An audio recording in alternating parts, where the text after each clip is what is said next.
এবারে আস্তে আস্তে সব মেকআপ উড়ে গেছে। আর একে তো মানে কি মনে হচ্ছে, হ্যাঁ তাহলে কি হতো, মেকআপ করতে পারতে না,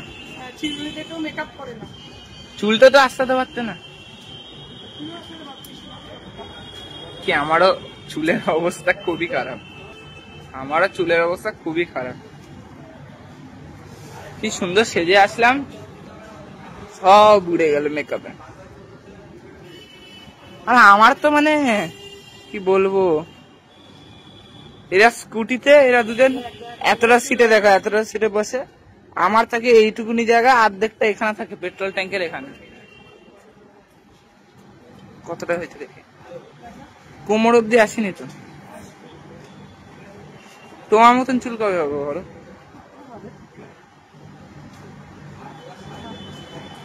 দেখি তো, তুমি তো কেটে দিয়েছো, তোমার তো চুল কেটে দিয়েছে, তুমি তো চুল কেটে দিয়েছে তোমার। কথা বলো, আমাদের ট্রেন্ডিং আছে, আমাদের রেকর্ড আছে কি, আমরা যখনই কোনো কারোর নেমন্তন্ন বাড়ি যাই আমরা গিফট ভুলে যাই, নিয়ে যাই না।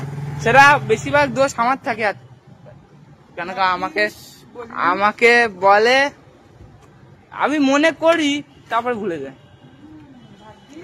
আর আজকের ভুলটা মায়ের, কিছু কিছুটা ভুল মায়ের।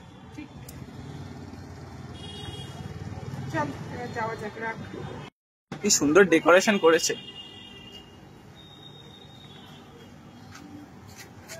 এই যে আজকে আমাদের বার্থডে গার্ল,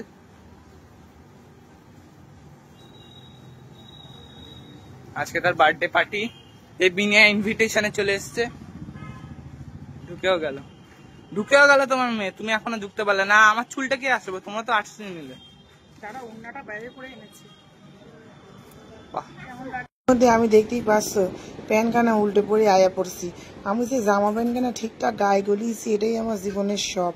তো আমার এই বিষয়ে কিন্তু কোনো অহংকার নেই যে আমি প্যান্ট কানা উল্টে পড়ে চলে এসেছি এবারে নেমন্তন্নের বাড়িতে। তো যাই হোক, এসেছি বার্থডে বাড়িতে, দেখতেই পাচ্ছ বার্থডে গার্লের জন্য খাবার টাবার সাজানো হচ্ছে।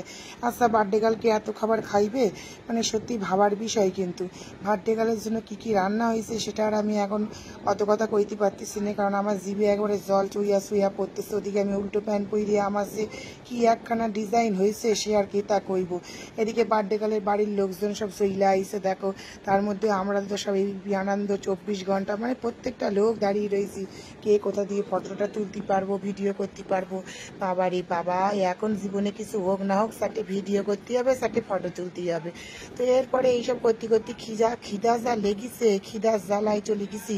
তো প্রথমে দেখতে পাচ্ছ খাবারে কি কি আছে। এটা আমার পোলা করিল, পোলারে বলিলাম একটু কথা, পোলা দেখো ফিশ কাটলেট চলে গেছে পেছনে, তারপরে স্যালাডে চলে যাইছে। মানে কিছু খাবারে দেখতে দিইনি তোমাদেরকে, যদি তোমরা লোভ দিয়ে দাও। তারপরে ছিল সাদা ভাত, এই যে চিংড়ি মাছটা টকবক টকবক করতেছে, তারপরে বাসন্তী পোলাও ঝটপট ঝটপট করতেছে। ওর পরে ছিল খাসির মাংস, সে তো একেবারে লাপাই লাপাইয়া পড়তেছে, মানে সে যে কিতা কইব। তারপরে কি যেন ছিল, ওই পাইনাপেলের চাটনি, পাঁপড়, এই যে গোলাপ জামুন, বাসন্তী পোলাও, আবার এখানে ছিল একখানে কি যেন ফুলকপির তরকারি, পনির, কি সব ছিল, বেশ কাটলে। যাই হোক, কিতা কিতা কইয়া এইখানে ছিল ফায়ার পান আর আইসক্রিম। সে ফায়ার পানের গল্প আর তোমাদের লগে কিতা কইব, মানে এমন পাকা চলতেছিল যে ফায়ার পান আর ফায়ার হয়নি। তো এইসব কইরে একটু ভিডিও টিডিও কইরে একটু খাইতে বসেছিলাম।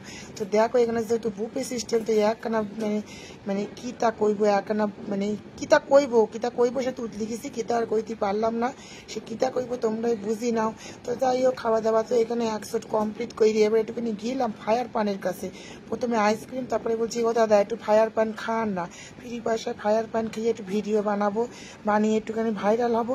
ও বাবা, এদের তো ফায়ারই হয় না, এর থেকে তো মনে হয় আমার শরীরের মাথার হটনেস, গরমটা অনেক বেশি, আমার মুখে দিলেই ফায়ার হয়েছে।